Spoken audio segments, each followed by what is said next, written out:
यानी हवा में जब नमी बढ़ती है ना, तो उसके वजह से फंगल इन्फेक्शन, अगर आपने ये बीमारी को तभी नहीं रोका तो ये आगे जाके क्या वो इन्फेक्शन असर कर सकता है, जिसके वजह से बर्ड को हो पैरेट की हेल्थ पर, पैरेट की डाइट पर और पैरेट के मूड। और अगर आपका बर्ड है ना फेदर फ्लफ करके कोने में जाके आंख बंद करके बैठा है तो वो क्यूट नहीं है, वो एक वार्निंग सिग्नल है।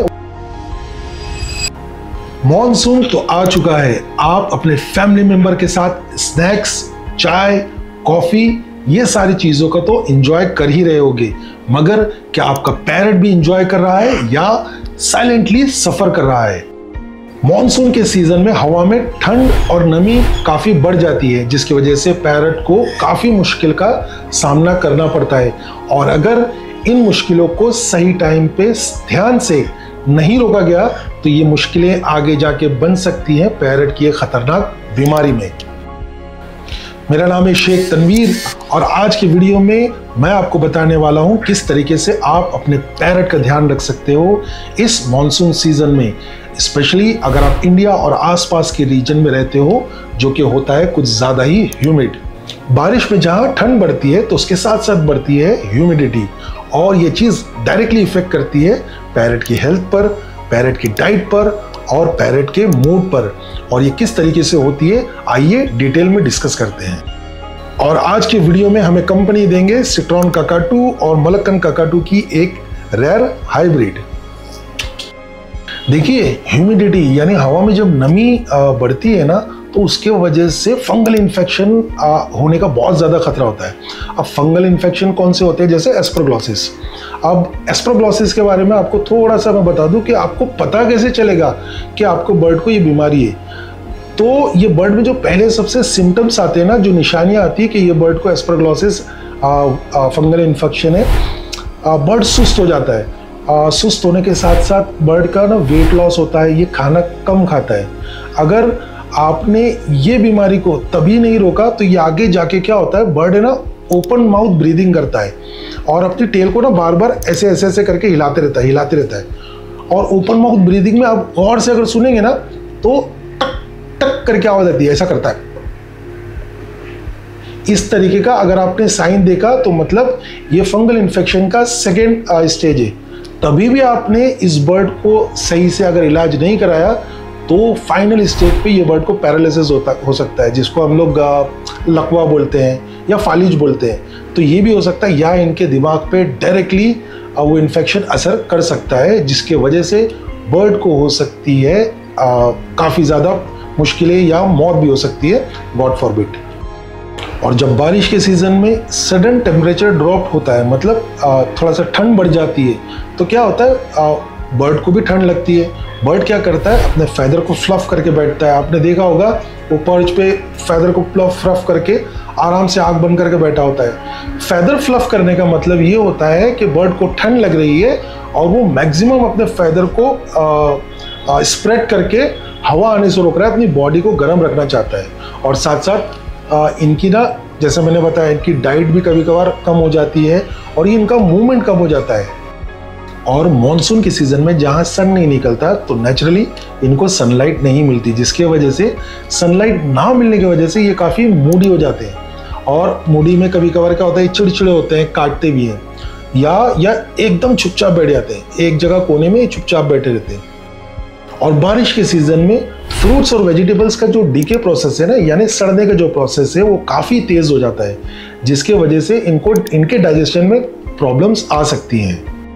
और अगर आपका बर्ड है ना फेदर फ्लफ करके कोने में जाके आंख बंद करके बैठा है तो वो क्यूट नहीं है, वो एक वार्निंग सिग्नल है, वो आपको कुछ बताना चाह रहा है। देखिए, इंसान या दूसरे लोग जिस तरीके से बात करके कम्युनिकेट करते हैं ना, हर चीज़ बातों से कम्युनिकेट नहीं होती।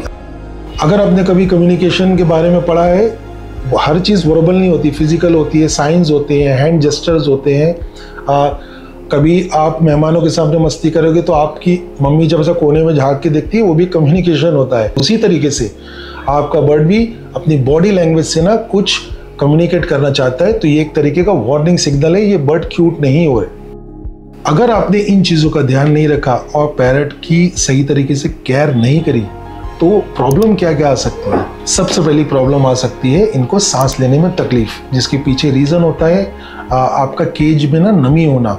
ठीक है, आपको लगता नहीं है पर केज में जब हवा ठंडी हो जाती है तो केज में नमी हो जाती है। दूसरा, खेलने और खाने के जो बर्तन होते हैं या टॉयज होते हैं वो गंदे रह जाते हैं। गंदे रहने की वजह से, माहौल ठंडा होने की वजह से इन्फेक्शन और दूसरे जर्म्स को पनपने का ज़्यादा मौका मिलता है।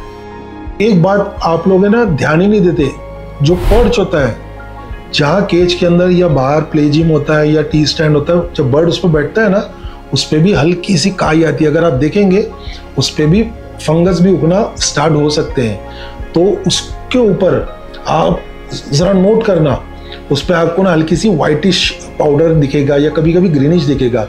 वो भी एक बड़ा रीज़न होता है फंगल इन्फेक्शन का। अभी आप सोचिए, सनलाइट नहीं है, बर्ड अंदर बोर हो रहा है, उसको करने के लिए कुछ नहीं है, ठीक है, हवा में ठंडी है, वो चुपचाप बैठा है, तो ये चीज़ किसके पास जाएगी, मतलब ये चीज़ किस दिशा में लेके जाएगी? गौर से सोचिए। फेदर प्लकिंग, बर्ड को अगर करने कुछ नहीं है, हवा में नमी है, ठंडी है, उसके पास कुछ नहीं है, आप बर्ड को इंगेज नहीं रख रहे हो, तो बर्ड सीधा स्टार्ट करेगा फेदर प्लकिंग। और अगला जो सबसे बड़ा प्रॉब्लम बारिश में जो फेस करते हैं, बर्ड का जब खाना सड़ता है या आप बर्ड का पानी चेंज नहीं करते तो बर्ड को होती है वॉमिटिंग या बर्ड को होती है लूज मोशन। मैंने पर्सनली देखा है, लोग क्या बोलते हैं, अरे वो सब छोड़ो यार, हम लोग को इलाज बताओ, हम लोग को इलाज बताओ। देखिए हमारी मेंटेलिटी है ना खासकर कि हमको ना फटाक से सोल्यूशन दो। हम ये नहीं सोचते कि भाई इसका कॉज क्या है, और वो कॉज मतलब जो रीज़न को हम पहले ही रोक दें तो उसके वजह से बीमारी नहीं होनी चाहिए। मैंने बहुत सारे लोगों को देखा है, 1000 बार समझाने के बावजूद, छोटी छोटी बातें कैमरे पे आके बताने के बावजूद लोग ध्यान नहीं देते और बर्ड बीमार पड़ता है, फिर उनको लेके भागते हैं वेट के पास। बिकॉज मैं हमेशा बोलता हूँ precaution is always better than cure. पर करना क्या है, जो आपका असली मुद्दा है। आप लोग यही बैठे अरे वो बताओ यार, सोल्यूशन बताओ। तो मैं आपको बताता हूँ वो सोल्यूशन जो मैं पर्सनली अपने बर्ड के लिए करता हूँ। सबसे पहला प्रिकॉशनरी स्टेप, आप अपने केज को कहाँ रख रहे हो। देखिए बहुत से लोग हैं ना, ये चीज़ों को हम लोग है ना 50% रोक सकते हैं। आपका जो केज या पैरट किस जगह पर है, सबसे पहले उसको कोई भी ऐसी जगह नहीं रखो जहाँ से डायरेक्ट हवा आ रही है, जैसे खिड़की के पास। ये केज को एक ड्राई और कोजी जगह रखो जहाँ पर बर्ड को डायरेक्ट हवा या डायरेक्ट विंड उसको असर ना करे, क्योंकि अगर बाहर से उसको बार बार हवा लगती रहेगी, उसको नमी मिलती रहेगी, तो उसको प्रॉब्लम आती रहेगी। दूसरा इम्पॉर्टेंट जो टिप है वो आपको ये ध्यान देना है कि आपको ना डाइट में चेंजेस करना है। अब डाइट में क्या चेंजेस करना है, देखिए आप नॉर्मली है ना जो फ्रूट देते हैं ना, उसमें से जितने भी वाटरी फ्रूट्स हैं, जैसे वाटरमेलन हो जाता है या ग्रेप्स हो जाता है, जिसमें ज़्यादा वाटर कंटेंट ज़्यादा हो, उसको आप है ना बिल्कुल बंद कर दो। उसके साथ में आप है ना बर्ड को सोक्ड पल्सेस, जैसे हम लोग जो दालें होती है ना, उसको ओवरनाइट आप पानी में रख के सुबह उसको निचोड़ के अच्छे से आप दे सकते हो, या वेजिटेबल्स को स्टीम कर सकते हो। स्टीम मतलब उसको भाप में पका के। तीसरा सोल्यूशन, डेली क्लीनिंग। आप लोग बहुत बार बोलते हैं मैं डेली साफ करता हूँ, ये करता हूँ। देखिए प्रॉब्लम वही होती है, आप है ना बर्ड को क्लीन करने के बाद, साफ करने के बाद ना ड्राई भी किया करो, क्योंकि ना फंगस लव मॉइस्चर, जहाँ नमी होगी वहाँ फंगस होगा ही होगा। आप केज तो साफ करते हो, मगर साथ में इसके जो टॉयज हैं, उसके अंदर की जो पर्चेज है, उसको ना गौर से देखो। आपको वाइटिश कलर का पाउडर दिख रहा है, ग्रीनिश कलर का पाउडर या ब्लैकिश कलर का पाउडर, ये अलग अलग टाइप के ना फंगस होते हैं। तो उसको ना अच्छे से घस के, गर्म पानी से घस के साफ करो, और उसको अगर हो सके तो सन ड्राई भी करो, मतलब धूप में अगर हो सके तो उसको सुखा लो, ताकि फंगस का जितने भी चांसेस है आप उसको नलीफाई कर सको। और मैं आपको एक बहुत ही ज़बरदस्त चीज़ बताता हूँ, ऑलवेज यूज़ प्रोबायोटिक। अब आप पूछेंगे कि यार ये प्रोबायोटिक होता क्या है। जब हम खाने के साथ दही खाते हैं ना, हमारे बड़े बूढ़े बोलते थे कि यार दही खाया करो, साथ में ये खाया करो। दही के अंदर है ना अच्छे बैक्टीरिया होते हैं, ठीक है, जो हमें खाना हजम करने में आसानी देते हैं और हमारा जो सिस्टम है ना वो कूल रखते हैं। उसी तरीके से पैरट के लिए भी प्रोबायोटिक ज़रूरी होता है। ये जो सारी चीज़ें खाते हैं ना, इनको वो हजम करने में आसानी देगा। लूज मोशन हो रही है उसके लिए वो बहुत अच्छा होता है। नंबर 3, अगर बर्ड स्ट्रेस में है वो उसको रिलीफ करेगा। और नंबर 4, अगर बर्ड कोई बीमारी से उठाए जहां उसको एंटीबायोटिक दी गई है तो एंटीबायोटिक के बाद प्रोबायोटिक इज हाईली रिकमेंडेड। और हाँ भाई, आप ये नहीं सोचना कि मैं दही खा रहा हूँ, ये भाई पैरट को भी दही खिला रहे। पैरट के लिए दूध और दूध से बनी कोई भी चीज़ हानिकारक होती है, इनके लिए नुकसानदेह होती है।